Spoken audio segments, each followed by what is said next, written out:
Very good evening dear students. कैसे हैं आप सभी लोग? आशा करता हूं आप लोग बहुत अच्छे होंगे, अपनी पढ़ाई बहुत धूमधाम से कर रहे होंगे। दोस्तों, आप सभी का तहे दिल से धन्यवाद, क्योंकि आप बिल्कुल लगातार अनवरत लेक्चर 51 तक बिल्कुल मेरे साथ जुटे हुए हैं, लगे हुए हैं। बहुत मज़ा आता है आप लोगों को पढ़ाते हुए, और मैं आशा करता हूँ आपको भी बहुत मज़ा आ रहा होगा। दोस्तों, आज हम लोग डिस्कस करने वाले हैं आई साइटेडनेस और प्रिज्म के बारे में, है ना। किसके बारे में? दोस्तों, प्रिज्म के बारे में। वही प्रिज्म जो विभिन्न सूर्य के प्रकाश से निकलने वाली विभिन्न प्रकार की तरंगों को, विभिन्न प्रकार की कलर्स को वो क्या कर देती हैं, एक साथ इकट्ठा होती हैं, जब तो वो श्वेत रंग बन जाती हैं। ये श्वेत रंग वाकई क्या श्वेत ही है, या कई रंगों का मिश्रण है, या कई रंग इसमें मिले हैं? इसमें कौन कौन से रंग मिले हुए हैं?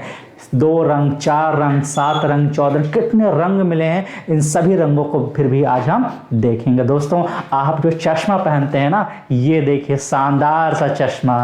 आप देख रहे हैं, जो चश्मा पहनते हैं, इस चश्मे में ही तो पूरी दुनिया होती है ना, क्योंकि नज़र और नज़रिया बहुत इंपॉर्टेंट होता है। नज़र कभी ख़राब हो जाए तो वो अलग बात है, लेकिन दोस्तों नज़रिया कभी ख़राब नहीं होना चाहिए, है ना। तो देख रहे हैं आप, तो आप सभी का परीक्षा मंथन में मैं आपका स्वागत करता हूं। आज दोस्तों हम लोग बहुत इंपॉर्टेंट सेक्शंस देखने वाले हैं। अपनी पिछली क्लासेस में दोस्तों मैंने लेंस के बारे में बात किया था। किसके बारे में? लेंस के बारे में बात किया था, और दर्पण के बारे में बात किया था। ऐसे बहुत सारे इंपॉर्टेंट टॉपिक के बारे में डिस्कस किया था। तो आज हम इस लेक्चर में देखेंगे आई साइटेडनेस। मतलब आई साइटेडनेस का मतलब क्या हो गया दोस्तों? दोष हो गया, है ना। कहाँ दोष? दृष्टि में दोष हो गया। किस में दोष हो गया? दृष्टि में दोष हो गया, है ना। तो आप कह सकते हैं दृष्टि में दोष या दृष्टि दोष। क्या हो गया? दृष्टि में दोष या दृष्टि दोष हो गया। या फिर इसको प्रिज्म को हिंदी में दोस्तों प्रिज्म ही बोलते हैं। प्रिज्म को हिंदी में क्या बोलेंगे? प्रिज्म ही बोलेंगे। क्लियर है ना? समझ में आ गया? तो दोस्तों इस बात को ध्यान से समझिएगा, यहाँ से बहुत ही बेहतरीन प्रश्न आपके एग्जाम में पूछे जाते हैं, ठीक है। जाते रहे हैं और फिर से पूछे जाएंगे। जैसे अगर किसी व्यक्ति को, आज हम बहुत सारे पिया के बारे में पढ़ेंगे। कौन से? पिया। अरे पिया वाला गाना तो सुना है ना, पिया पिया। इसी तरीके से दोस्तों आज हम लोग यहाँ भी पिया वाले, लेकिन हम आपको कौन सा पिया पढ़ाने वाले हैं? मायोपिया, प्रेस बायोपिया, ऐसे ही वाले पिया को पढ़ाने वाले हैं, ठीक है। कुछ और मत समझ लीजिएगा, ठीक है। चलिए आइए स्टार्ट करें। चलिए देखते हैं। ये देखिए, आपकी यही खूबसूरत सी आंखों को आज हम इस बोर्ड में लेके आए हैं, और यहाँ पे कैसे कैसे क्वेश्चंस अभी तक बने हैं पिछले एग्जाम्स में, इन सभी को दोस्तों हम डिस्कस करने वाले हैं, ठीक है। देखिए सबसे पहला हेडिंग है। देख लीजिए, हेडिंग से ही सही चीज़ें आपको बिल्कुल एकदम क्रिस्टल क्लियर हो गई होंगी कि हम लोग क्या देखने वाले हैं। डिफेक्ट्स ऑफ विजन या साइटेडनेस, है ना। डिफेक्ट्स ऑफ विजन या साइटेडनेस मतलब क्या हो गया दोस्तों? हमारी विजन में, विजन का मतलब क्या होगा दोस्तों? दृष्टि, है ना। क्या होगा दोस्तों? दृष्टि। अब दृष्टि में ही क्या हो गया दोस्तों? डिफेक्ट्स आ गई, मतलब क्या हो गई? समस्या आ गई, या समस्या मतलब दोष आ गया। अब दोष आ गई, समस्या आ गई, कहाँ आ गई? दृष्टि में। लेकिन कभी भी दोस्तों दृष्टिकोण में समस्या नहीं होनी चाहिए। ना दृष्टिकोण बदल जाएगा, जीवन बदल जाएगा। दृष्टि समझ में आ जाएगी, दृष्टि में दिक्कत है, कोई बात नहीं, आपको आज हम लेंस पहना देंगे और चश्मा पहना देंगे, आपकी दृष्टि सही हो जाएगी। लेकिन दृष्टिकोण बिल्कुल क्या होना चाहिए? सही होना चाहिए, ठीक है। आइए बात करते हैं। देखिए ये खूबसूरत सी आंखें हैं आपकी, और सबसे पहला क्वेश्चन आपके एग्जाम में, इन आंखों में दोस्तों मसल्स कौन होती है, मांसपेशियां कौन सी होती है? तो आप क्या बताएंगे दोस्तों? इन आंखों में, इन खूबसूरत आंखों में सिलीरी मांसपेशी होती है। कौन सी मांसपेशी होती है? सिलीरी मांसपेशी होती है। तो पहला आयोग का पीसीएस का पहला क्वेश्चन पूछ लिया दोस्तों, सिलीरी मांसपेशी मानव शरीर के किस अंग में पाई जाती है? तो आप क्या बताएंगे? आपकी खूबसूरत आंखों में पाई जाती है ना। बहुत लोग तो आंखों से ही, आंखों में ही बात कर लेते हैं, हाँ, शब्द की जरूरत ही नहीं होती, किसी को देख के ही बातें हो जाती हैं। खैर आइए, ये क्या बात है, चलिए इसको देखते हैं। ये देखिए दोस्तों, ये आपकी आंखें हैं, है ना।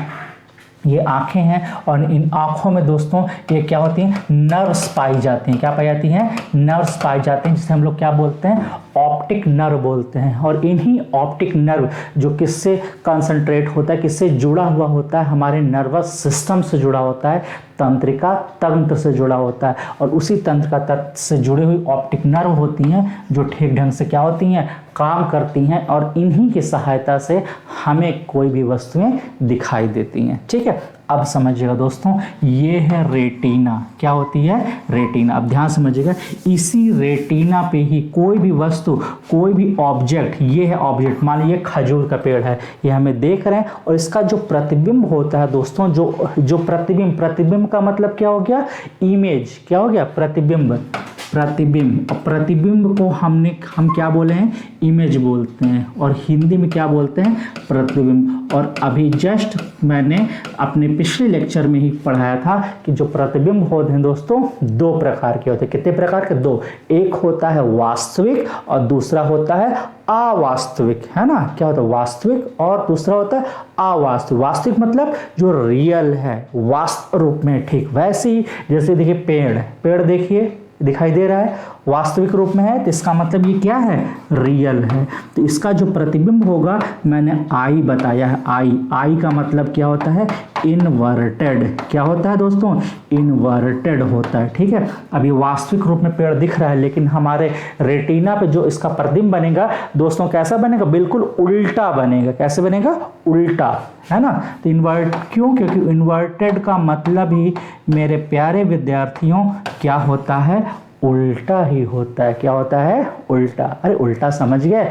जैसे ये बोर्ड है ना? अब मैं इसको उल्टा पलट के ऐसे कर दूं तो वो क्या हो गया? उल्टा। ठीक इस तरीके से ये पेड़ सीधा है, इसकी पत्तियां ऊपर और ये जड़ नीचे वाला पार्ट है। जब इसका प्रतिबिंब बनेगा देखो बिल्कुल क्या हो गया? अपोजिट हो गया। ये पेड़ वाला, पत्ती वाला नीचे से ऊपर चढ़ गया, जड़ ऊपर हो गई ये। और प्रतिबिंब हमेशा आंख के कौन से भाग से बनता है? ये है क्वेश्चन। तो आप क्या बताओगे? रेटिना। क्या कहाँ होता है? रेटिना पर बनता है। क्लियर है? हिंदी में भी इंग्लिश में भी अब क्या बोलेंगे? रेटिना ही बोलेंगे। दूसरा क्वेश्चन तो आप समझ में आ गया कि हमारे सिलियरी मांसपेशी कहाँ हो पाई जाती है? हमारी आँखों में पाई जाती है। ठीक है, अब देखिएगा, अब ध्यान समझिएगा, ये आँख के कुछ भाग हैं। ठीक है दोस्तों, ये जो ऊपर वाला भाग है इसको पढ़ा जाता है कार्निया पढ़ा जाता है। क्या पढ़ाता है? कार्निया। अब ये आप तो समझ गए, लेकिन आपके आयोग में क्वेश्चन कैसे पूछेगा? और देखिए क्वेश्चन यहीं पे बन गया, बहुत ही प्यारा क्वेश्चन बना कि ये भगवान ने शरीर दिया है ना? और जब किसी इंसान की मृत्यु हो जाती है तो आपने सुना होगा बहुत लोग, जो कुछ लोग होते, बहुत लोगों में से कुछ खास लोग ना अपने अंगों को दान भी कर देते हैं। क्या कर देते हैं? अपने अंगों को दान कर देते हैं, है ना? कोई अपनी आंखें दान कर देता है, और कुछ तो इतना महान पुरुष होते हैं अपने बॉडी को भी दान कर देते हैं कि हमें, जब मैं डेथ हो जाऊंगा तो हमारी मृत्यु हो जाएगी तो हमारी बॉडी कहीं जला मत देना, उसको क्या करना? किसी भी लैब में दे देना, बच्चे उसमें क्या करेंगे? सीखेंगे, उनको कुछ ज्ञान प्राप्त मिलेगा, कुछ रिसर्च करेंगे। ठीक है ना? चलिए, तो वैसे भी जो लोग डॉक्टर बनते हैं, बीबीएस वगैरह करते हैं, तो वहाँ पे उनको भी किसकी ज़रूरत होती है? बॉडी की ज़रूरत होती है। तो इस वजह से वहाँ पे भी क्या होता है? यूज़ होता है। इसी तरीके से आज की डेट में बहुत सारे लोग अपनी आंखें दान कर देते हैं। आपने ऐड भी सुना होगा, नेत्रदान महादान, है ना? आपने सुना होगा नेत्रदान महादान, मतलब जो नेत्र दान है, दानों में दान, महादान है। तो इसमें आपको समझ चीज़ें क्या होती हैं? आँखें तो होती हैं, अगर कोई मृत्यु हो गई लेकिन आँखें कभी मरती नहीं है, वो किसी एक व्यक्ति में क्या होगी? अगर सेट हो गई तो वो व्यक्ति भी क्या है? देखता रहेगा। ठीक है, एक बार आप इन आँखों को देखिए, मैं थोड़ा पानी पी लूँ।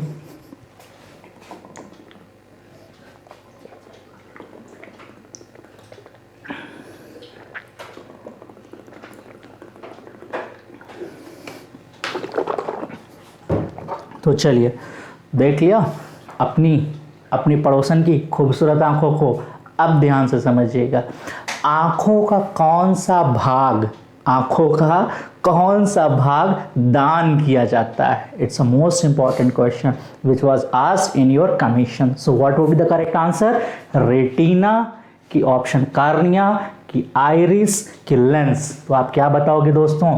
कार्निया। ये कार्निया वाला ही जो भाग है दोस्तों, इसी को क्या है, दान किया जाता है। कुछ लोग सोचते होंगे कि जब आंखें आपने लिख दिया कि आपने दान कर दिया, नेत्रदान महादान, कि हम मेरी जब मृत्यु हो जाएगी तो आप आना मेरी आंखें लेके जाना, तो आगे पूरी आंख नहीं लेके जाता है, ठीक है ना, और पूरी आंख नहीं लेके जाएगा, इस आंख का कार्निया वाला ही भाग लेके जाता है, ठीक है ना। तो इसलिए नेत्र का बहुत इंपॉर्टेंट सेक्शन होता है।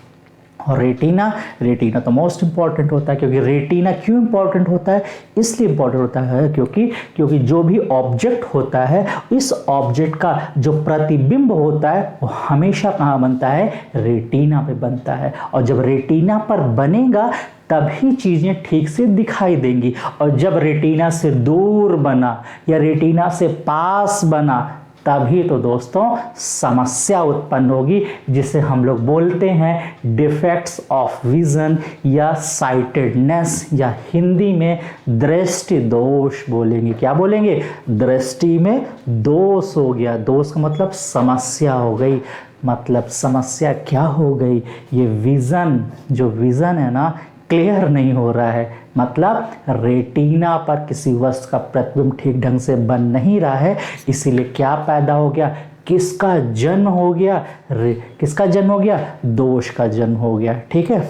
अब इन दोषों के बड़े ही खतरनाक और बहुत ही अच्छे नाम हैं, जिनका नाम है पिया, है ना, पिया है ना, बहुत सारे पिया हैं। वो पिया वाला नहीं, वो कुछ और समझ रहे हो, वो नहीं समझना है। यहाँ हम बताने वाले हैं मायोपिया, प्रेसबायोपिया, है ना, नियर साइटेडनेस और लॉन्ग साइटेडनेस या फॉर साइटेडनेस। हिंदी में बात करें निकट दृष्टि दोष, दूर दृष्टि दोष, ऐसे कई सारे दोष के बारे में हम सीखने वाले हैं, ठीक है। ध्यान समझिएगा, क्योंकि दोस्तों यहाँ से बहुत ही बेहतरीन प्रश्न पूछे जाते हैं। तो आपने देख लिया ना आँखों के बारे में, आँखों के पार्ट्स के बारे में। अब आपके एग्जाम में कुछ पार्ट्स के नाम दे देगा और पूछ लेगा ये मानव शरीर के अंग का कौन सा हिस्सा है, कौन सा हिस्सा नहीं है। तो आप क्लियर है, आइरिस भी होती है, कार्निया होती है, प्यूपिल होती है। प्यूपिल तो होती है जो क्या करती रहती है, झपकती रहती है। लेंस भी होता है, और क्या होता है, स्क्लेरा भी होता है, ऑप्टिक नर्व भी होती हैं, रेटिना। यहीं से हमें सिग्नल मिलते हैं। क्या मिलते हैं? सिग्नल मिलते हैं। ऑप्टिक नर्व, आपकी ऑप्टिक नर्व एक्टिव है तभी तो धूल आती है, डस्ट आती है, तो आपकी आंखें अचानक ही क्या हो जाती हैं, क्लोज होने लग जाती है, जिससे आपकी आंखों में क्या ना जा सके, डस्ट ना जा सके, है ना। तो ये चीज़ें ये कैसे होती हैं, ये रिफ्लेक्स एक्शन होता है। रिफ्लेक्स एक्शन इसे कहते हैं दोस्तों प्रतिवर्ती क्रियाएं। क्या होती हैं? प्रतिवर्ती क्रियाएं। जैसे फॉर एग्जांपल आप मज़े से कहीं जा रहे हैं, अचानक देखे गड्ढा तो आप अचानक रुक जाते हैं, या फिर टॉवेल लिया, नहाने के लिए जा रहे हैं और अचानक आपने वॉशरूम का दरवाज़ा खोला और जैसे दरवाज़ा खोला पता चला कोई सांप है, तो आपने सांप देखा तुरंत ही पीछे हो गए कि नहीं। तो ये दोस्तों ये अचानक जो क्रियाएं होती हैं इन्हीं को बोला जाता है रिफ्लेक्स एक्शन, या हिंदी में प्रतिवर्ती क्रियाएं। और मानव शरीर में जितनी भी प्रतिवर्ती क्रियाएं होती हैं उनको कंट्रोल करने का काम, कंट्रोल का मतलब नियंत्रित करने का काम, और रेगुलेट मतलब समन्वय करने का काम कौन करता है?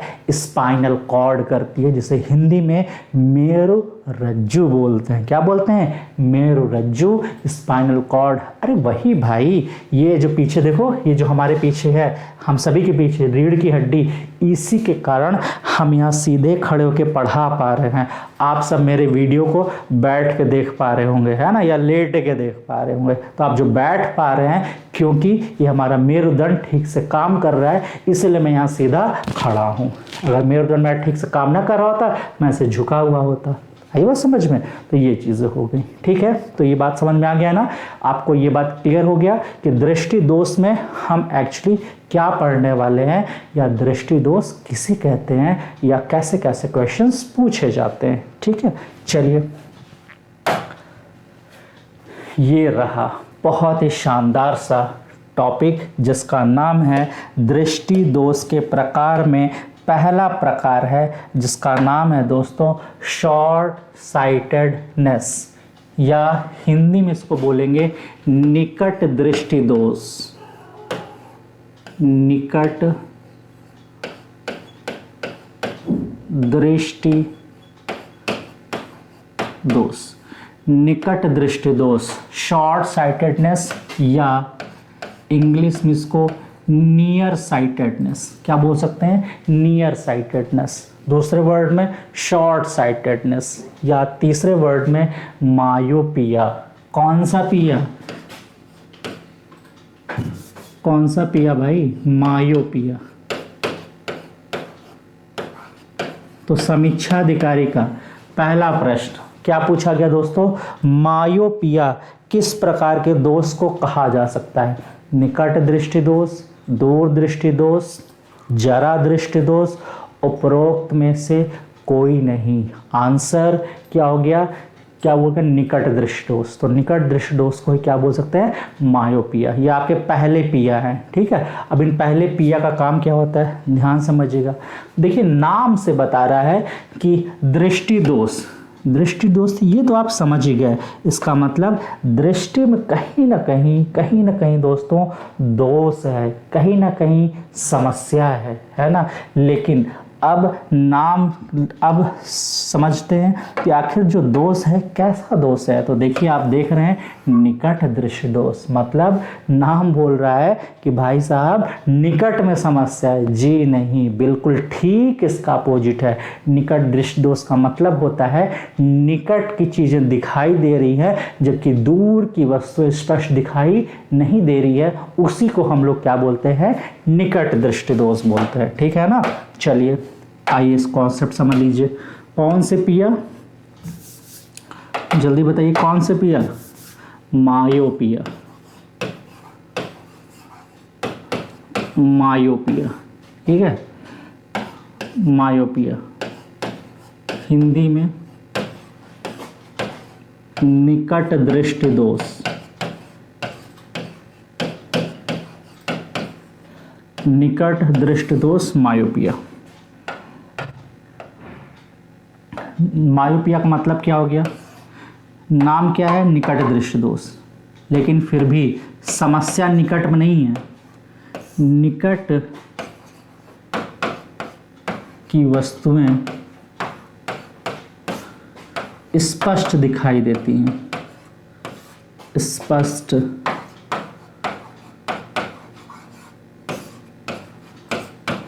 दिखाई देती हैं, परंतु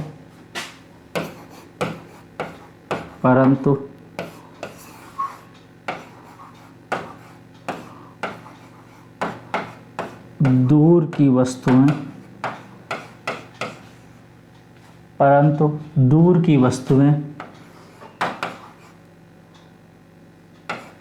स्पष्ट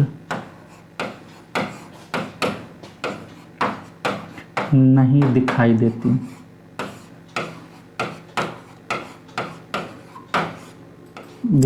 हैं कौन सा दोष कहलाएगा, आप क्या बताओगे, निकट दृष्टि दोष, ठीक है।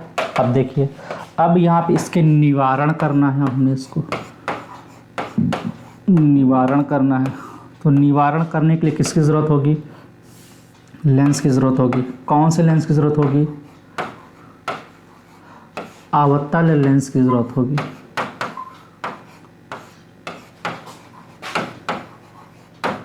कॉनकेव लेंस की ज़रूरत होगी, ठीक है। किसकी ज़रूरत होगी दोस्तों, कॉनकेव लेंस की ज़रूरत होगी, अवतल लेंस की ज़रूरत होगी, ठीक है। लेकिन है ना, क्यों अवतल लेंस की ज़रूरत होगी, समझिएगा, क्योंकि निकट की वस्तुएं दोस्तों स्पष्ट दिखाई दे रही हैं। निकट की वस्तुएं क्या है, स्पष्ट दिखाई दे रही है, लेकिन जब दोस्तों दूर की वस्तुएं हैं वो स्पष्ट नहीं दिखाई दे रही हैं, ठीक है ना। लेकिन अगर हम लेंस की बात करें तो आपको मैंने बताया है जो उत्तल लेंस होता है, जो कॉन्वेक्स लेंस होता है, वो दोस्तों छोटी छोटी चीज़ों को बड़ा दिखाता है। क्या दिखाता है, बड़ा दिखाता है ना। और बड़ी चीज़ों को क्या छोटा दिखाई देता है। अब या फिर ये क्या हो गया, इसलिए हम यहाँ पे क्या यूज करेंगे, इसको अवतल लेंस का प्रयोग करेंगे। किसका यूज करेंगे, अवतल लेंस का प्रयोग करेंगे, ठीक है।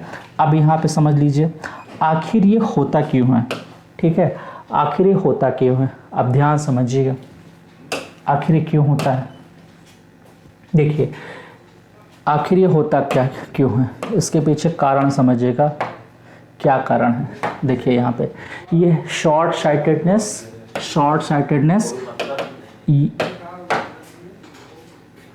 साइटेडनेस या फिर आप क्या बोल सकते हैं मायोपिया हो गया। ठीक है, अब देखिए शॉर्ट साइटेडनेस में क्या हो गया, ये है आपकी आंखें। ठीक है, ये देखिए दोस्तों ये क्या है, ये नॉर्मल विज़न है। ये क्या है, नॉर्मल विज़न। अब इस नॉर्मल विज़न में क्या होता है, नॉर्मल विज़न का मतलब बिल्कुल क्या होगा, स्पष्ट, जैसे हमारी नॉर्मल आंखें हैं वैसे ही हो गई है ना। तो इसमें क्या होता है, ये आपकी आंखें हैं, ये आपका ये क्या है, लेंस है, और ये ऊपर वाला भाग ये क्या है दोस्तों, कॉर्निया है।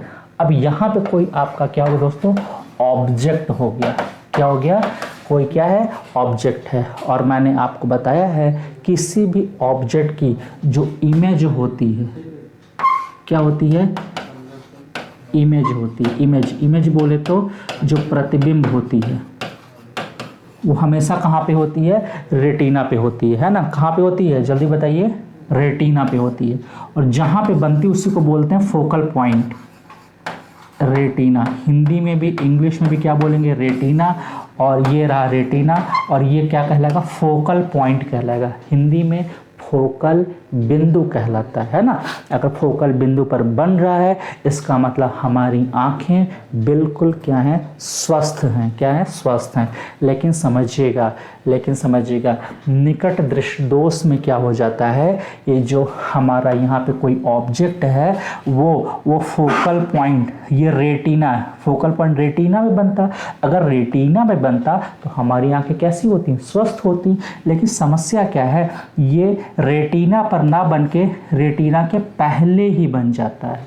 नियर का मतलब समझिएगा, इसके पहले ही बन जाता है। जब पहले ही बन जाएगा तो फोकल पॉइंट क्या होगा, जब पहले ही बन जाएगा तो निकट की वस्तुएं तो पास दिखाई देंगी, लेकिन जो दूर की वस्तुएं हैं वो स्पष्ट दिखाई नहीं देती हैं। तो इसी कारण इन्हें हम क्या बोलते हैं, निकट दृष्टि दोष या मायोपिया। तो ऐसे व्यक्ति को कौन सा लेंस पहना देंगे, तो आप क्या बताओगे, अवतल लेंस पहना देंगे। क्लियर है, समझ में आ गया, क्योंकि यहाँ से आपके क्वेश्चंस पूछे जाते हैं। ठीक है, तो आपके एग्जाम में समीक्षा अधिकारी में प्रश्न क्या पूछा गया कि सबसे पहला क्वेश्चन तो ये पूछ लिया, निकट दृष्टि दोष को अन्य किस नाम से जानते हैं। तो आप क्या बताएंगे, निकट दृष्टि दोष को मायोपिया के नाम से जानते हैं। किससे, मायोपिया से के नाम जाना जाता है। नेक्स्ट क्वेश्चन पूछ लिया कि निकट दृष्टि दोष से पीड़ित व्यक्ति को कौन से लेंस की जरूरत होती है। तो आप क्या बताओगे, अवतल लेंस की जरूरत होती है। ठीक है, नेक्स्ट क्वेश्चन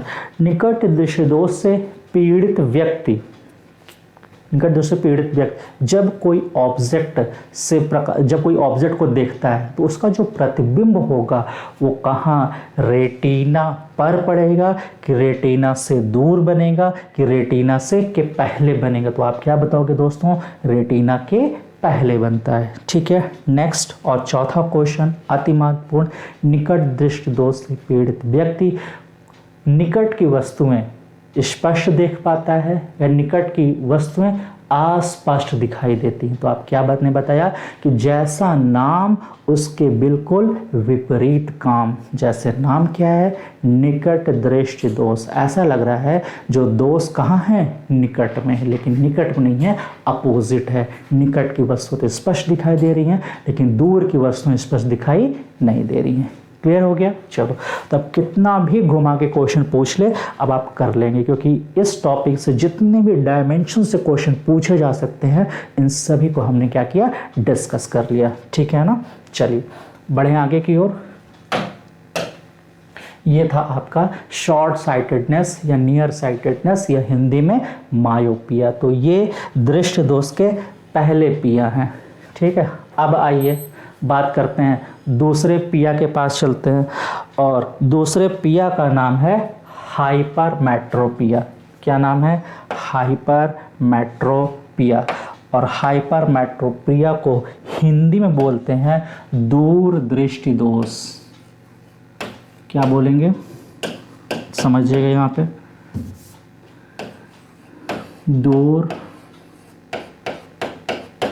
दूरदृष्टि दोष। ठीक है, तो पहला क्वेश्चन आयोग का पीसीएस में क्या प्रश्न पूछा गया कि दूरदृष्टि दोष को अन्य किस नाम से जानते हैं, तो आप क्या बताएंगे, दूरदृष्टि दोष को हाइपरमेट्रोपिया के नाम से जानते हैं। दोस्तों हिंदी में भी इसको हाइपरमेट्रोपिया ही बोलते हैं, ठीक है, तो इसलिए कंफ्यूज बिल्कुल मत होइएगा। अगर जिस किसी शब्द की हिंदी होगी तो definitely I will write here, मैं उसको निश्चित रूप से ज़रूर आपको बताऊंगा, ठीक है। लेकिन जो शब्द बिल्कुल इंग्लिश में ही आते हैं तो उसके लिए कुछ नहीं कर सकते, आपको तैयार करना होगा, ठीक है। तो पहला क्वेश्चन ये हो गया कि दूरदृष्टि दोष कौन किस नाम से जानते हैं, तो आप क्या बताएंगे, हाइपरमेट्रोपिया या फार साइटेडनेस, इसको क्या बोल सकते हैं, फार साइटेडनेस बोल सकते हैं, या फिर कभी कभी एक और वर्ड मिलता है लॉन्ग साइटेडनेस। क्या मिलेगा, लॉन्ग साइटेडनेस। किसी किताब में फॉर साइटेडनेस मिलेगा, किसी किताब में लॉन्ग साइटेडनेस मिलेगा, या किसी किताब में हाइपरमेट्रोपिया मिलेगा, ठीक है ना। तो तीन के तीनों शब्द जितने भी अभी तक एग्जाम में क्वेश्चंस आए उन सभी को हमने यहाँ पे लाया है, ठीक है। अब इससे बाहर कुछ नहीं है और कोई नया वर्ड नहीं है, ठीक है। अब यहाँ समझिएगा हाइपरमेट्रोपिया या फार साइटेडनेस ये होता क्या है, ध्यान से समझिएगा। अभी जस्ट मैंने आपको बताया ये हमारी खूबसूरत आँखें हैं और इन आँखों में जब हम कोई भी ऑब्जेक्ट देखते हैं, कोई भी बिंब देखते हैं, तो दोस्तों उसका प्रतिबिंब कहाँ पड़ना चाहिए, उसका प्रतिबिंब रेटिना पर पड़ना चाहिए। कहाँ पड़ना चाहिए, रेटिना। और जहाँ पर पड़ता है रेटिना के, क्योंकि रेटिना आप देख रहे हैं यहाँ से लेके पूरा यहाँ तक पूरा रेटिना ही है, और रेटिना की जिस बिंदु पर पड़ता है उस बिंदु को दोस्तों फोकल पॉइंट बोलते हैं। क्या बोलते हैं, फोकल पॉइंट, और हिंदी में इसको फोकस बिंदु बोलते हैं। क्या बोलते हैं, फोकस बिंदु। तो पीसीएस में पहला क्वेश्चन ये पूछ लिया कि फोकस बिंदु किसे कहते हैं, तो आप क्या बताएंगे, जब किसी वस्तु का प्रतिबिंब रेटिना के जिस बिंदु पर पड़ता है उस बिंदु को ही फोकस बिंदु या अंग्रेजी में फोकल पॉइंट कहते हैं। क्लियर है, समझ में आ गया। अगर फोकल बिंदु पर स्पष्ट तरीके से पड़ रहा है इसका मतलब हमारी आंखें बिल्कुल स्वस्थ हैं, क्या हैं, हेल्दी हैं।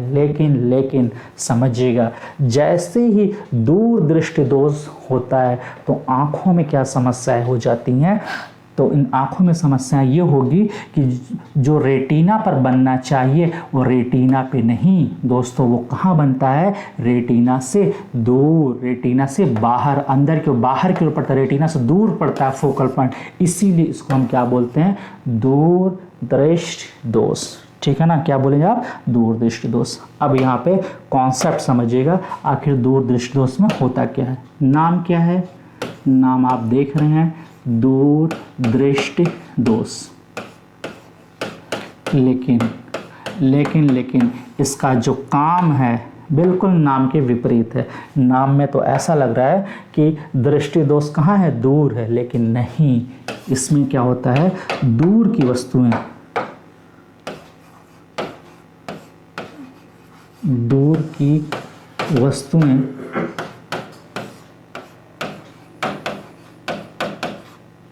स्पष्ट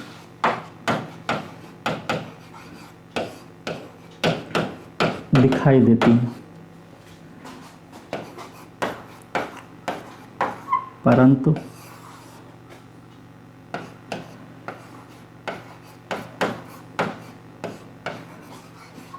पास की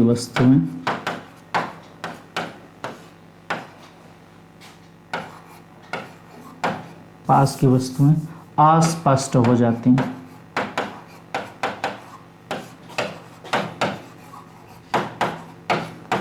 क्यों हो जाती हैं, इसका रीजन मैंने बता दिया। क्या हो जाएगा, रेटिना के पास नहीं, रेटिना के दूर उनका प्रतिबिंब बनता है, ठीक है, इसलिए हो जाएगा। चलिए, तो इसे ही हम लोग क्या बोलते हैं, दूरदृष्टि दोष। अब दोस्तों इसका हमें निवारण भी तो करना है। जो भाई साहब पीड़ित हैं इनको दूर की वस्तु स्पष्ट दिखाई दे रही हैं लेकिन नज़दीक को दिखाई नहीं दे रही है, तब इनको कौन सा लेंस का चश्मा पहनाया जाए, तो इसके निवारण के लिए, इस रोग से छुटकारा पाने के लिए इनको कौन सा लेंस, उत्तल lens,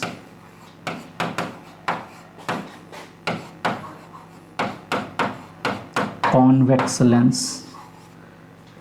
convex lens is also known as converging lens, जिसे हम दोस्तों कन्वर्जिंग लेंस के भी नाम से जाना जाता है। उत्तल लेंस को कौन से लेंस है? कन्वर्जिंग लेंस, या हिंदी में अभिसारी लेंस भी बोला जाता है, जिसमें क्या हो गया, दूर दृष्टिदोष में दूर की वस्तुएं तो स्पष्ट दिखाई देती हैं, लेकिन पास की वस्तुएं अस्पष्ट हो जाती हैं या स्पष्ट दिखाई नहीं देती हैं। ठीक है, तो चलिए आपने इसको भी क्या कर लिया, बेहतरीन ढंग से समझ लिया और फिगर के माध्यम से समझ लिया। ठीक है ना। मान लीजिए डीप में क्वेश्चन पूछ लिया जाए, जब आप आयोग का प्रश्न एकदम कठिन हो जाए, तो कठिन से कठिन क्या पूछ सकता है कि हाइपरमेट्रोपिया से पीड़ित व्यक्ति का फोकल लेंथ रेटिना पर बनता है, रेटिना से दूर बनता है, रेटिना के पहले बनता है, या कोई परिवर्तन ही नहीं होता, तो आप क्या बताओगे? रेटिना से हमेशा दूर बनता है। ठीक है, चलिए तो ये चीज़ें आपने क्या कर ली दोस्तों, समझ ली। चलिए अब आगे बढ़ते हैं। हाँ, अब आइए बात करते हैं प्रेस बायोपिया। क्या है? प्रेस बायोपिया। और प्रेस बायोपिया को हिंदी में बोलते हैं जरा दूरदर्शिता।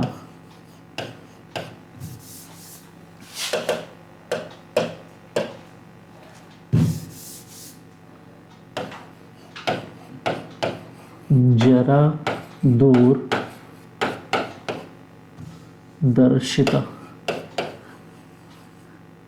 अब देखिएगा, यहाँ समझिएगा, नाम से क्या लग रहा है? जरा दूरदर्शिता। इसका मतलब लगता है छोटी, बस थोड़ी समस्या होगी, जरा सी समस्या होगी। जरा मतलब जीरा नहीं, जरा मतलब जरा सा, थोड़ा सा, माइन्यूट सा, बस थोड़ी सी समस्या होगी या छोटी समस्या होगी। लेकिन नहीं, जैसे जैसे हमारी उम्र बढ़ती जाती है, हमारे आँखों की जो होती है सिलीरी मांसपेशी होती है, उनमें क्या होता है? फ्लक्चुएशन बढ़ जाता है। क्या होता है? फ्लक्चुएशन बन जाता है। तो ऐसे, और ये अधिकांशतः यह जो रोग होता है उम्र बढ़ने के साथ साथ होता है। उम्र बढ़ने के साथ होता है, अर्थात जब हम सीनियर हो जाते हैं, जब हम बुढ़ापा आने लगता है, उस टाइम पे ये प्रेस बायोपिया हो जाता है। हिंदी में दोस्तों जरा दूरदर्शिता। नाम से ऐसा लग रहा है बस आंखों में जरा सी समस्या है, लेकिन जरा सी नहीं होती, दोनों समस्याएं हो जाती हैं। दोनों का मतलब क्या होगा? ना तो कोई वस्तु ठीक से नज़दीक ही दिखाई देती है, ना ही कोई वस्तु दूर की स्पष्ट दिखाई देती है। मतलब स्पष्ट जो दृष्टि है वो दोनों में समस्या हो जाती है, ना तो नज़दीक ही दिखाई देता है ठीक से और ना ही दूर की वस्तु दिखाई देती है। तब ऐसे व्यक्ति को क्या किया जाएगा? बाईफोकल लेंस पहना दिया जाएगा। मतलब उत्तल लेंस भी अवतल लेंस भी। जब नज़दीक देखना हो तो अपने अकॉर्डिंग उसको सेट कर लें, है ना। तो इसीलिए तो आप एग्जाम में पूछा गया जरा दूरदर्शिता से पीड़ित व्यक्ति में क्या समस्याएं होती हैं, तो आप क्या बताएंगे? जरा दूरदर्शिता व्यक्ति में निकट दृष्टि दोष एवं दूर दृष्टि दोष दोनों की समस्याएं पाई जाती हैं। अर्थात व्यक्ति ना तो स्पष्ट रूप से निकट की वस्तु देख पाता है और ना ही स्पष्ट रूप से दूर की वस्तुएं देख पाता है। ठीक है, तो इसे हम लोग क्या बोलते हैं? जरा दूरदर्शिता। अब ऐसा क्यों होता है? ठीक है, अब समझिए। देखिए, जैसे ये हमारी नॉर्मल आइज़ हैं, है ना, नॉर्मल आइज़ हैं। अब ये नॉर्मल आइज़ हैं, स्वस्थ आँखें हैं, तो फोकल पॉइंट जो होगा हमारा कहाँ बनेगा? देख रहे हैं, बिल्कुल रेटिना पर बनेगा फोकल पॉइंट। लेकिन दोस्तों इसमें भी क्या होता है? इसमें जो प्रेस बायोपिया होता है, इसमें फोकल पॉइंट क्या होता है? काफ़ी दूर बन जाता है। क्या हो जाता है? काफ़ी दूर बन जाता है। इस वजह से चीज़ें क्या होती हैं? स्पष्ट दिखाई नहीं देती हैं। ठीक है, तो ऐसे व्यक्ति को कौन सा लेंस दिया जाए? उपचार। इनका उपचार कैसे किया जाए? ध्यान समझिएगा। तो आप क्या बताएंगे? बाईफोकल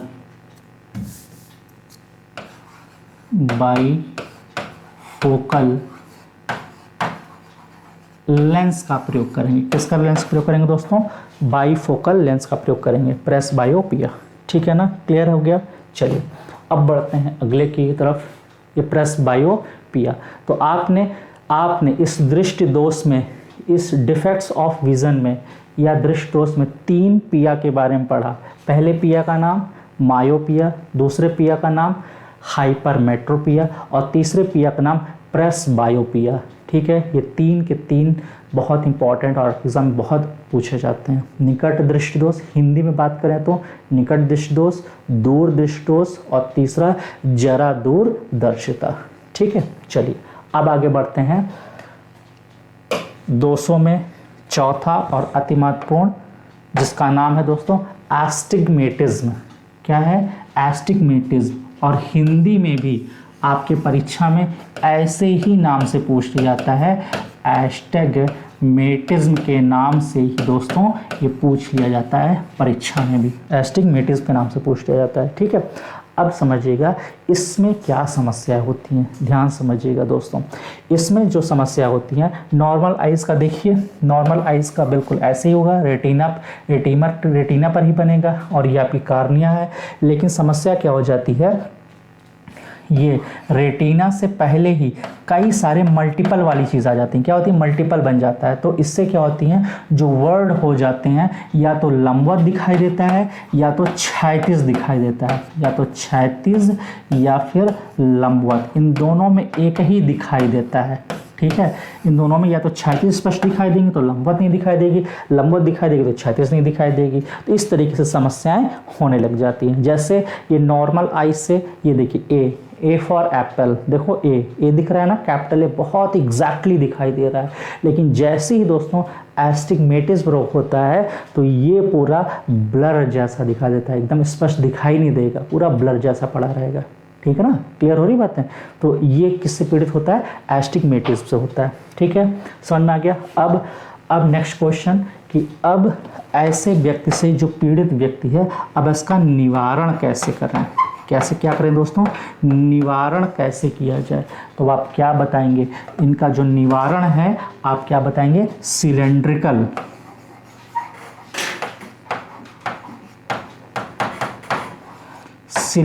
लेंस यूज कर सकते हैं। कौन सा लेंस यूज करेंगे? तो आप क्या बताएंगे? सिलेंड्रिकल लेंस का यूज कर देंगे। ठीक है ना, क्लियर हो गया? ओके, अब यहाँ पे देख लीजिए एस्टिग्मेटिज्म तो आप यहाँ देख लिया है। अब ये देख लीजिए आपका प्रिज्म है। क्या है दोस्तों? प्रिज्म। और ये बहुत इंपॉर्टेंट है।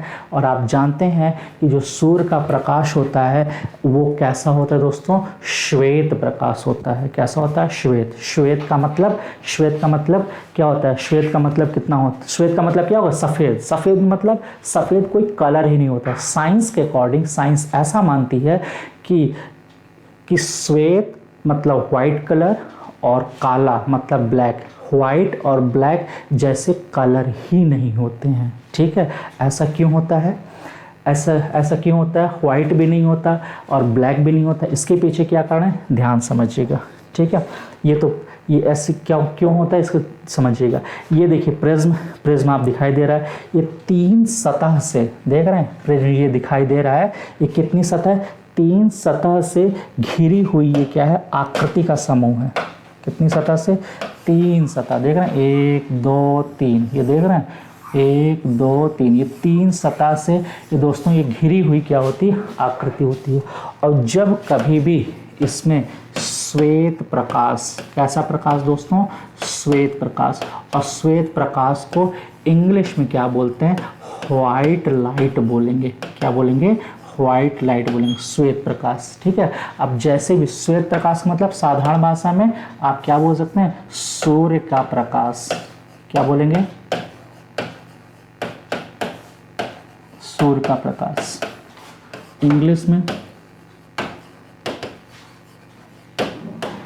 सनलाइट। इंग्लिश में क्या होता है? सनलाइट। हिंदी में सूर्य का प्रकाश या व्हाइट लाइट। अब ये व्हाइट लाइट प्रिज्म से जब भी पार करेगी दोस्तों तो ये क्या होती है? अपने विभिन्न कलर्स में क्या हो जाती है? डेविएट हो जाती है। देख रहे हैं आप, विभिन्न कलर्स में क्या हो जाती है? डेविएट्स हो जाती है।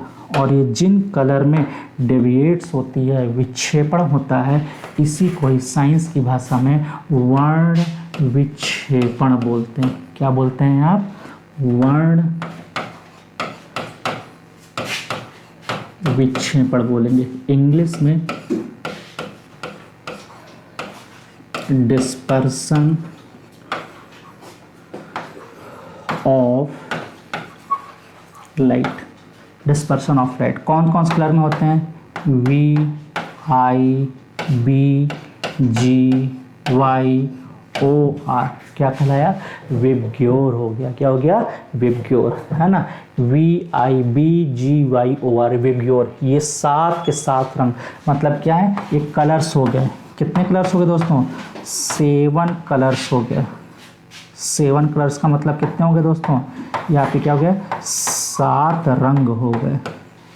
क्या हो गए? 7 रंग हो गए, 7 कलर्स हो गए। ठीक है ना। अब ये 7 कलर्स, ये 7, ये श्वेत प्रकाश, सूर्य का प्रकाश या सनलाइट, ये 3 सतह से घिरी हुई आकृति को ही दोस्तों हम लोग हिंदी में भी अंग्रेजी में भी क्या बोलते हैं? प्रिज्म ही बोलते हैं। क्या बोलते हैं? हिंदी एवं अंग्रेजी में क्या बोलेंगे? प्रिज्म ही बोलेंगे, है ना। तो अभी ये प्रिज्म तो था, अभी प्रिज्म से जब कभी भी श्वेत प्रकाश चलेगा तो अब ये क्या था? इधर क्या था? विरल माध्यम था। अब यहाँ पे क्या था? विरल माध्यम, और ये विरल माध्यम है ना। अब ये क्या है? ये क्या है? प्रिज्म है, सघन माध्यम। तो इसकी चाल में क्या हो जाएगा दोस्तों?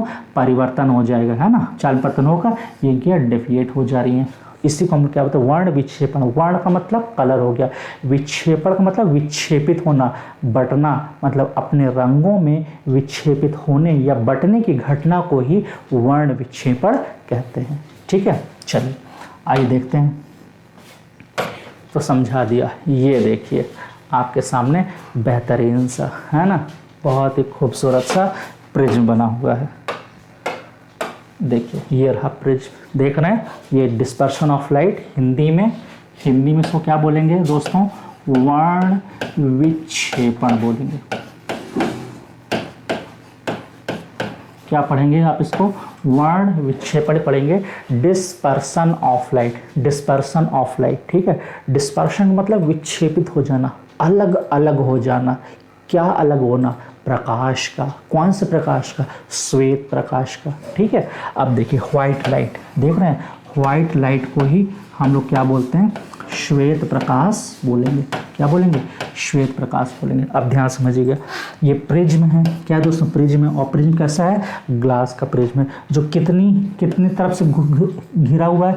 1, 2, 3 सतहों से दोस्तों घिरा हुआ है। अब जैसे ही सूर्य का प्रकाश एंट्री करेगा तो फिर ये यहाँ से डिफ्लेक्ट हो जाएगा और अपने 7 रंगों में ये क्या हो जाता है? विभक्त हो जाता है, जिसे हम बोलते हैं VI, B, G, Y, O, R, जिसे हम लोग क्या बोलते हैं? विबग्योर बोलते हैं।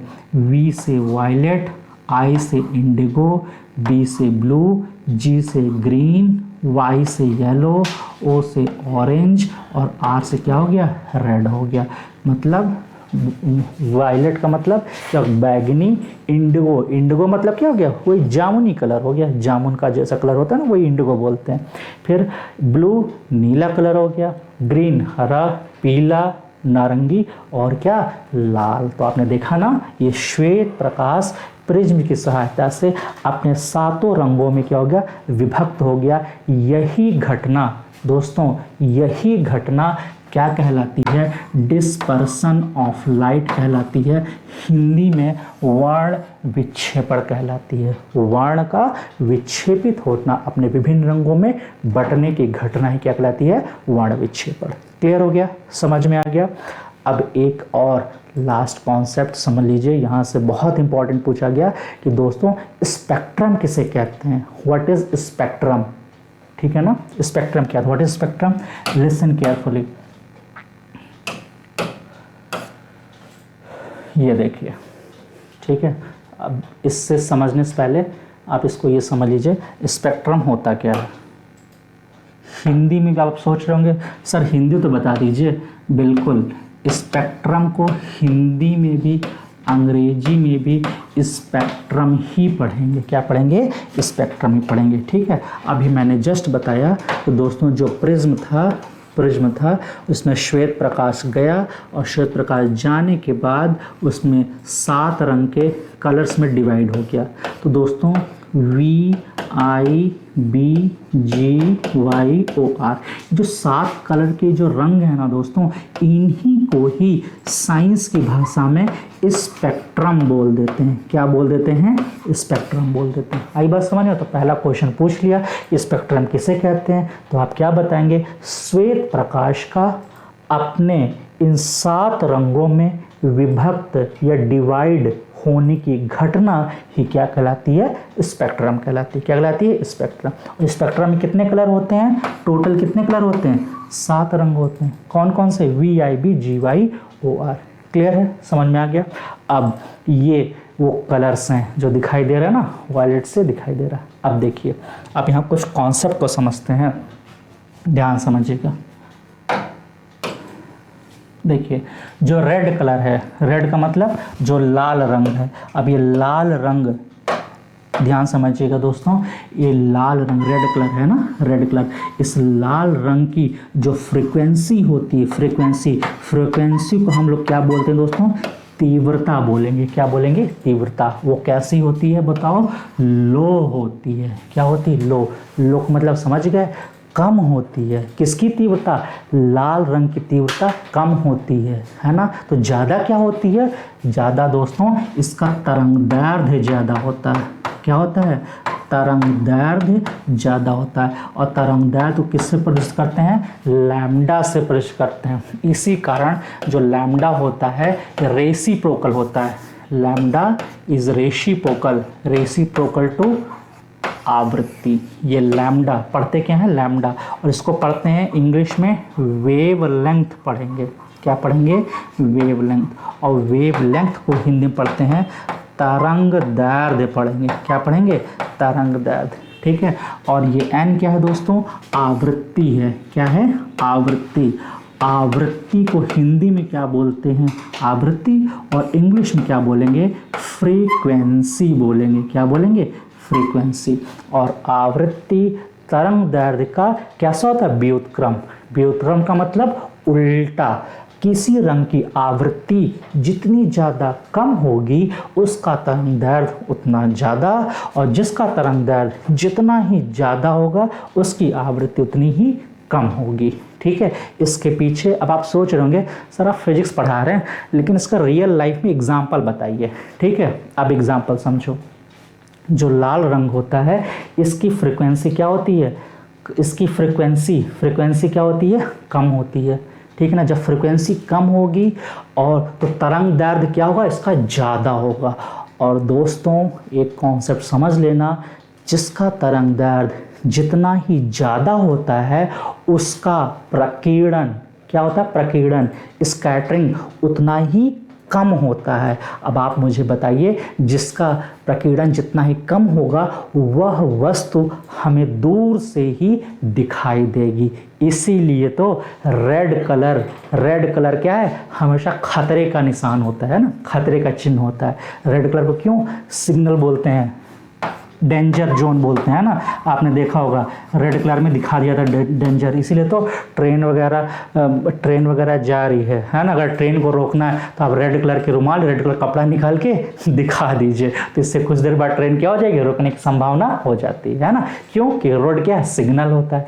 क्यों सिग्नल होता है? क्योंकि उसकी तरंगदैर्ध्य ज़्यादा होगी। जब तरंगदैर्ध्य ज़्यादा होगी उसका प्रकीर्णन कम होगा, फैलेगा नहीं, दूर से ही दिखाई देगा। इसीलिए आपने देखा होगा जितने भी सिग्नल बनाए जाते हैं, चाहे ट्रैफिक सिग्नल हो गया है ना, चाहे कोई भी सिग्नल, रेड जोन। अब इसीलिए तो रेड का मतलब क्या? स्टॉप। आप देखो आसपास रोड में ट्रैवल करते रहते हो और ट्रैफिक पुलिस जहाँ रेड सिग्नल जल रहा है अगर आप गाड़ी लेके जाएंगे तो तुरंत आपका चालान कट जाएगा। क्यों? क्योंकि रेड का मतलब क्या होता है? स्टॉप हो जाओ, रुक जाओ। इसीलिए तो इसको हॉट कलर बोलते हैं। क्यों? क्योंकि दूर से ही ये कलर दिखाई दे देता है। क्लियर है? बात समझ में आ गई? अब एक बात और समझ लीजिए, जो वायलेट कलर होता है, जो बैगनी कलर होता है, उसकी आवृत्ति बहुत ज़्यादा होती है। बैगनी मतलब समझ गए ना? अरे वही भाई, बैगनी मतलब क्या? बैगन का कलर। जो बैगन आप खाते हैं वही है बैगनी कलर। जो बैगनी कलर होती है इसकी आवृत्ति बोले तो फ्रीक्वेंसी, इसकी फ्रीक्वेंसी दोस्तों क्या होती है, मैक्सिमम होती है। क्या होती है, मैक्सिमम होती है। इसीलिए इसका प्रकीर्णन, इसीलिए दोस्तों इसका प्रकीर्णन बोले तो स्कैटरिंग क्या होती है, ज़्यादा होती है। क्या होती है, ज़्यादा होती है। स्कैटरिंग क्या होती है, ज़्यादा होती है। इसीलिए क्या होता है, फैलता है। ठीक है, अब देखिए तो कौन सा कलर मैंने बताया था, विबग्योर कलर। तो ये बात समझ में आ गया ना। तो जो बैगनी कलर होती है इसकी आवृत्ति सबसे ज़्यादा होती है। जब आप मुझे बताइए आवृत्ति अगर सबसे ज़्यादा तो तरंगदैर्घ्य सबसे कम होगा। क्यों कम होगा, क्योंकि आवृत्ति तरंगदैर्घ्य के व्युत्क्रम होता है, अपोजिट होता है। ठीक है, तो और जिसकी आवृत्ति सबसे ज़्यादा उसका प्रकीर्णन भी, देखिए एक तरफ लिखिए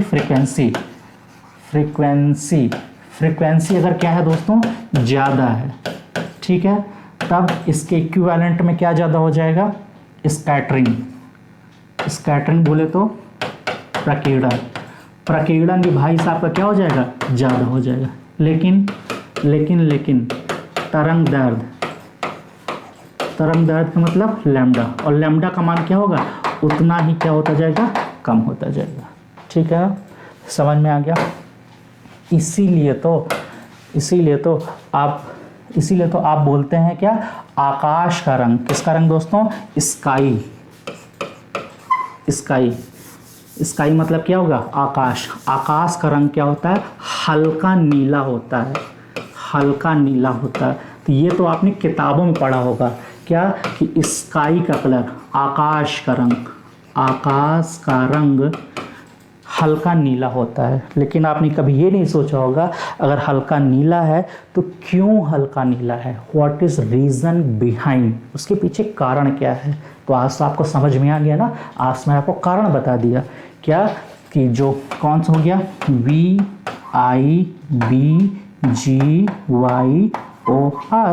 अब यहाँ पे समझिए ये कौन था, विबग्योर। अब मैंने बताया आवृत्ति किसकी ज़्यादा है, वॉयलेट की ज़्यादा है।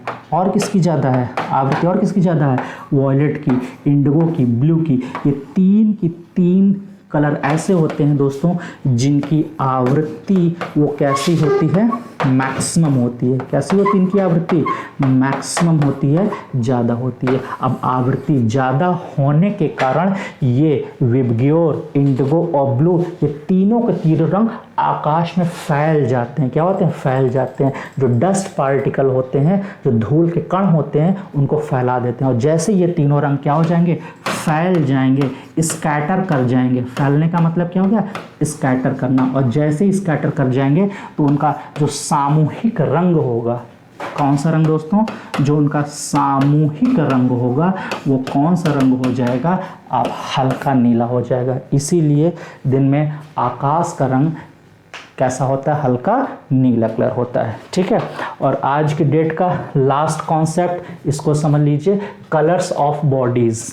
क्या, कलर्स ऑफ बॉडीज़ मतलब दुनिया की कोई भी वस्तु हो गया, दुनिया की कोई भी ब्रह्मांडी कोई भी वस्तु हो गया, उसके पीछे रंग का क्या कॉन्सेप्ट है, रंग का मतलब कलर का क्या कॉन्सेप्ट है। ठीक है, वैसे तो ये तो मैंने आपके लिए लेके आ गया हूँ। ये बॉडीज़ 7 मेन चक्रास, ऐसा शास्त्र मानती है कि यहाँ पे भी क्या है, मनुष्य के अंदर भी कई सारे चक्र भी हैं। Crown, bro, throat, heart, solar plexus, sacral, base, एक कलर होते हैं। लेकिन फिलहाल हम यहाँ पे किसी भी बॉडी की बात कर रहे हैं। ठीक है, जैसे फॉर एग्जांपल मेरे पास ये क्या है, ये पानी की बॉटल है ना, आपको दिखाई दे रही होगी।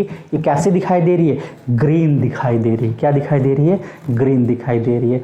तो आपने सोचा क्यों दिखाई दे रही है ग्रीन, समझिएगा मेरे प्यारे विद्यार्थियों, ये ग्रीन इस वजह से दिखाई दे रही है क्योंकि यहाँ पे हरे रंग का ही परावर्तन हो रहा है। किसका परावर्तन हो रहा है, हरे रंग का, हरे रंग का परावर्तन हो रहा है। जब हरे रंग का परावर्तन हो रहा है, इसीलिए मेरे पास ये जो पानी की जो बॉटल है ये ग्रीन कलर की दिखाई दे रही है।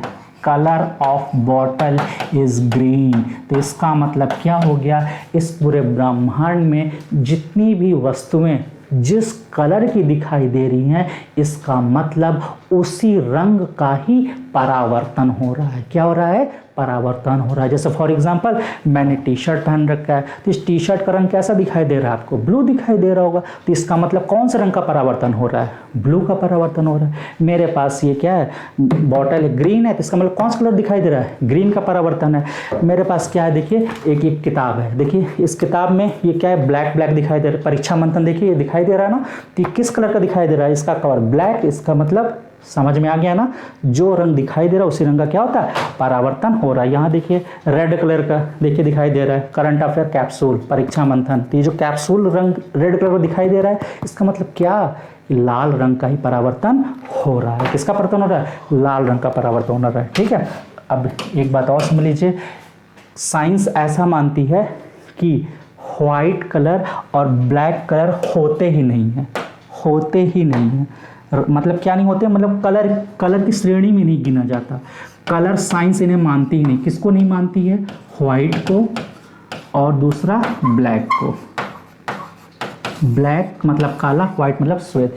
क्यों नहीं मानती? समझना इससे।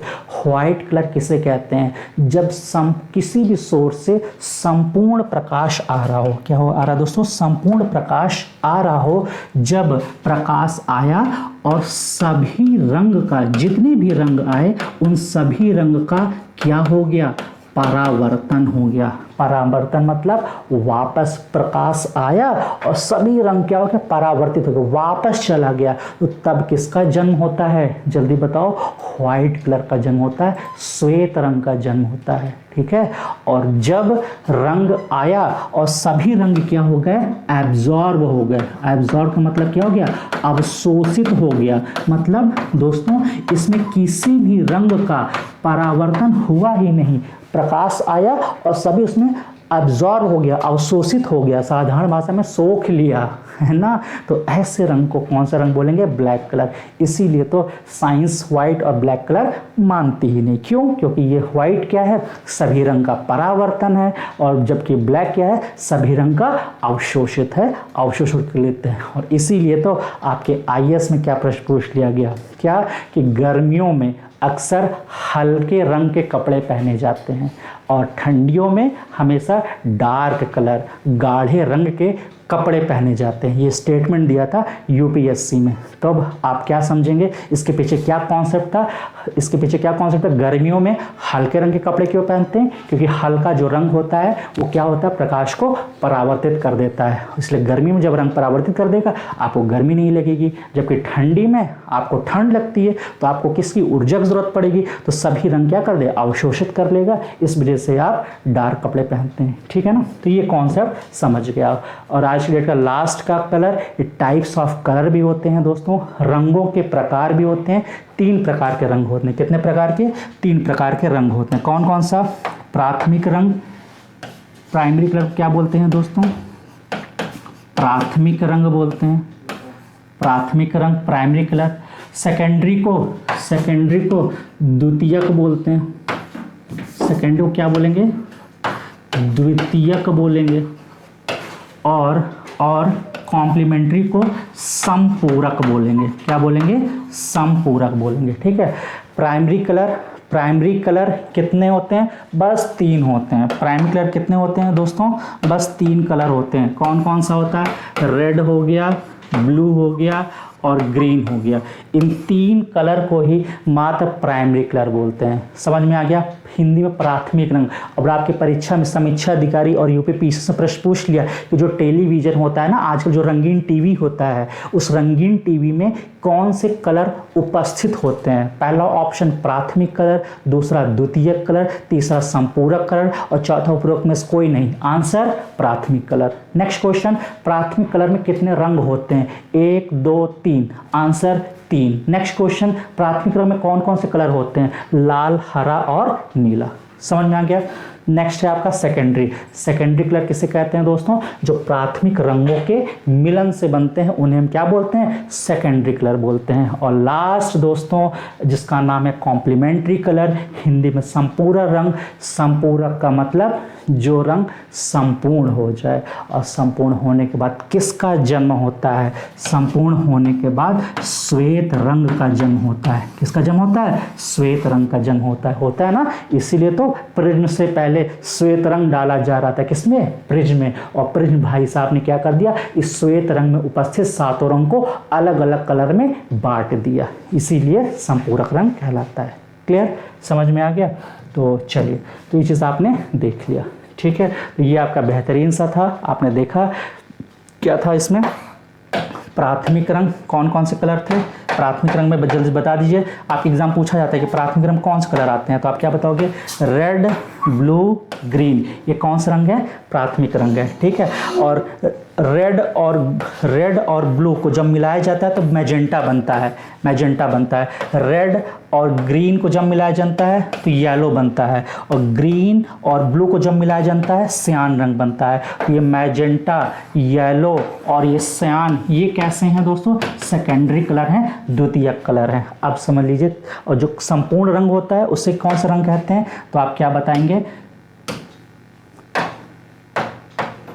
रेड और ब्लू और ग्रीन, इन तीनों को आपने मिला दिया, क्या कर दिया? मिला दिया, तो कौन सा रंग बन गया? व्हाइट रंग बन गया, श्वेत रंग बन गया। और ग्रीन कलर मिला दिया और मैजेंटा रंग मिला दिया, तो कौन सा रंग बन गया? व्हाइट बन गया। येलो रंग मिला दिया और कौन सा मिला दिया? येलो रंग मिला दिया और ब्लू रंग मिला दिया, कौन सा बन गया? व्हाइट बन गया। रेड मिला दिया, सियान मिला दिया, कौन सा रंग बन गया? व्हाइट बन, मतलब संपूर्ण हो गया। व्हाइट बन गया मतलब संपूर्ण बन गया। तो इस तरह दोस्तों आपका ये बहुत ही इंपॉर्टेंट चैप्टर क्या होता है दोस्तों? कंप्लीट होता है, ठीक है ना? समझ में आ गया? चलिए, तो आशा करता हूँ मैंने आपको जो भी पढ़ाया है आपको समझ में आया होगा। तो thank you for today. Next class हम और आगे बात करेंगे। अगर अभी तक आपने एडमिशन नहीं लिया है तो फटाफट आज ही गूगल प्ले स्टोर से परीक्षा मंथन ऑफिशियल चैनल डाउनलोड करके हमारी क्लासेस को देख सकते हैं। Thank you for today.